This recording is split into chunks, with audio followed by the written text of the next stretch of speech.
इसलिए मौला मुत्तक़ियान फरमाते हैं, मासूम से ये हदीस है कि जो अक्लमंद है उसकी ज़बान उसके दिल के पीछे है, वो पहले गौर व फिक्र करता है फिर बोलता है, लेकिन जो जाहिल है उसकी ज़बान उसके दिल से आगे है, वो पहले बोल लेता है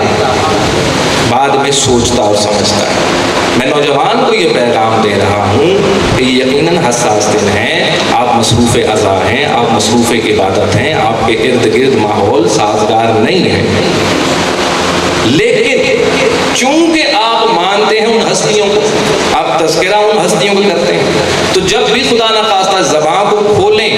और गुस्से में, क्योंकि ज़्यादातर उसी वक्त होता है, तो इसका बहुत ख्याल करना है। आप ये ना हो कि वो ज़बान से निकला हुआ, और आजकल इस तरह का दौर है, अकेले नहीं फंसते हैं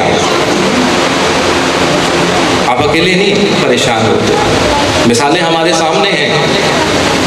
फर्द वाहिद का काम होता है और पूरा खानदान, पूरा घराना